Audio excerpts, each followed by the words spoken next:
Jesus traveled from place to place frequently, and he was frequently accompanied by diverse people for portions of his journey.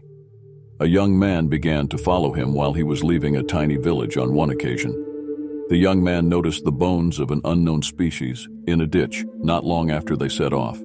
His interest piqued, and he began poking the bones with his stick, believing he had unearthed an abandoned human skeleton.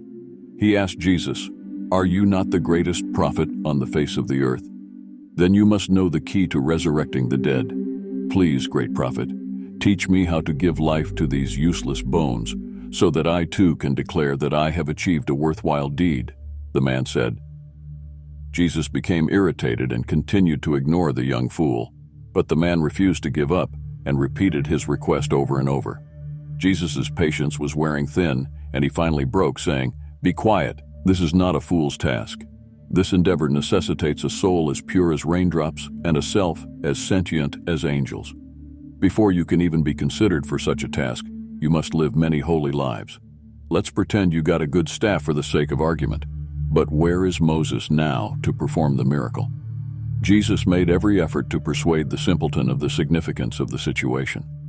"All right, because you don't think I'm smart enough to figure out the secret prayer. You do it.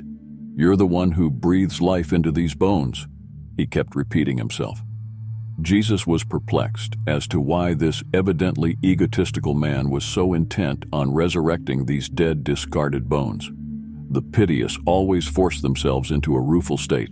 A voice in his thoughts said as he went to God, pleading him to reveal the cause for this trial. They sow thorns instead of seeds. Those who cultivate thorns, on the other hand, have no place in the holy garden. Every rose will become a thorn in their hands. Because their spirit is dark and wicked, if they fall in love, their sweetheart will transform into a venomous snake. Unlike the true alchemist, who transforms everything into beautiful gold, their specialty is in manufacturing poison. Jesus, intrigued by the young man's request, decided to fulfill it in the hopes of learning the meaning of his plight, as well as being rid of the fellow's aggravating company. As a result, he murmured the prayer for the dead's resurrection and blew it into the shattered bones.